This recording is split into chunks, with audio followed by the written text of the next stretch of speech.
Hello, this is Randy. Welcome back to Brain Break with Randy and Keitho.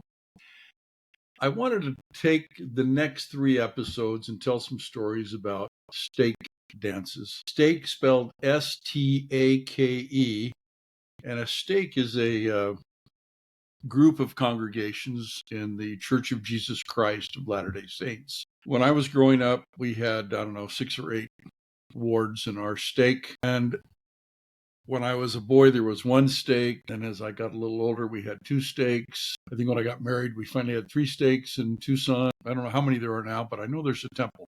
The stake dances are a chance for young people, 14 to 18, to get together and dance. When I first started going to stake dances, we had live bands. One of the fun parts about it was, as a young man, 16 and older, we were allowed to go and audition bands, and they would invite us to parties that they were playing at, or occasionally we would go to a bar they were entertaining at before the bar opened, and we could listen to them play. And these bands had some fun names. My favorite band when I was growing up, I don't know how I remember this, but was called Akmaja. I couldn't spell that for you if I tried, but they were fun, and they got me turned on to a guy that I still like today, Joe Walsh.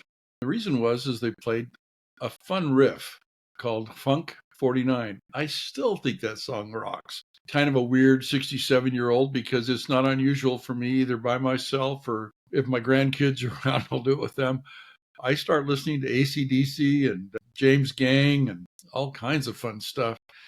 Gets my blood pumping. I am not one that listens to the Tabernacle Choir all the time, but stake dances were fun. If you had transportation, and because they would do them, they would space them out to where, like, our stake would do them on the first and say third Saturday nights, and the other stake would do them on the second and fourth. It started out being bands. As we got older, I think they switched over to disc jockeys, because it was hard to find bands that would play music that young teenagers could dance to. Lyrics were getting a little crazy already. Anyway, these were fun opportunities to get together. I really enjoyed going to the stake dances. I really enjoyed dancing. I met a lot of wonderful people there. These were dances that were a lot different than our school dances, in that nobody was drunk, nobody was trying to get outside and smoke pot, but they was pretty fun.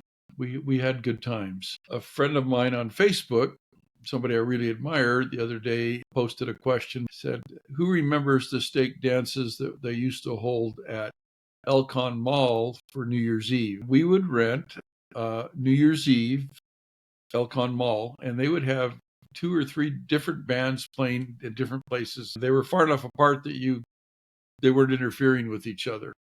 They would have like an old Fogies band playing hits from the 40s and 50s in one part, and then they'd have another part playing other songs, and then at another place they would have a band playing songs for the youngest kids. And those were fun activities. My dad and stepmother never came, but I had friends whose parents came. They would show up with their parents. They'd see them again after New Year's. But they put on a good feed, would have some snacks. Younger kids would go places and actually stay up and eat breakfast and then go home. It was a fun activity. But that's what we did. That was what I would call stake dances. When I went to El Paso as a young men's leader, they had them. I don't remember having to spend a lot of time with them and worry about it. But I remember, as a member of a bishopric, the first time I was in a bishopric, I was in my late 20s, I believe. My wife and I had to get a babysitter, and we had to go to the single adult dance. These were people that were older than 30. Some of them brought their kids, but they had either never married or had gone through a divorce. It was hilarious, because the 3 of us that were in the bishopric that were supposed to oversee the dance, we had to go once or twice a year. But these other guys that were supposed to be there finding someone to dance with so they could start dating them and whatever, we would come and ask our wives. My bishop's wife was in her 60s. My wife was younger than me, so she was in her mid-20s. Then our first counselor's wife was probably in her early 40s at the most.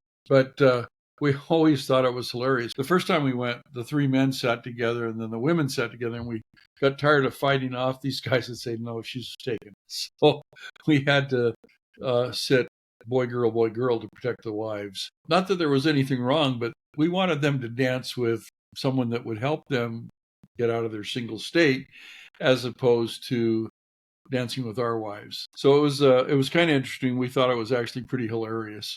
But we enjoyed the opportunity, the chance of fellowship. That first bishopric I was in was amazing. We went to General Conference together.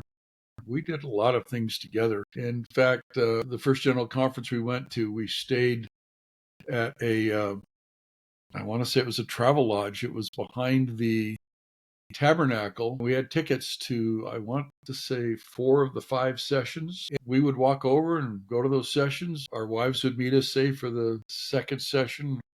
We go to priesthood, and then we'd all go out to dinner. The next day we did it again. I think the very last session we didn't have tickets for, so we ended up heading back. But we stopped on our way there in Las Vegas. I don't remember the name of the football player, but he was very well known.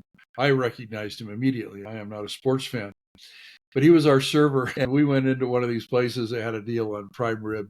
We had a great appetizer, and then we ordered the prime rib, and he said, well, we're kind of at the end. So somebody ordered it well done, and others ordered it not so well done. And then we came up, we said, hey, this is not, you didn't serve us the right ones. He literally reached down into our plates, took the little sticks that say whether it's well done or whatever, and switched them. I'm not sure how long he lasted as server, but it was nice seeing him, and I'm sure he was finding it very different from playing in the NFL. But we had a great trip and built lifelong friendships from that. I remember seeing that good bishop shortly before his death, and he had a tough time communicating with me, but I understood exactly what he was trying to tell me, how important it was to be a good man, to watch out for my family. I don't believe I was a grandfather at that point yet, but that was included. So anyway, that's the first story. I've given you a little bit of history of what stake dances are. The next couple stories, I'll tell you some stake dances that I was in charge of, some of the things that were interesting about them. Please join me then. But thank you for joining me this time for Brain Break with Randy and Keitho. Please like and subscribe, tell your friends about us, and leave a comment. You're awesome. I hope you have a great day.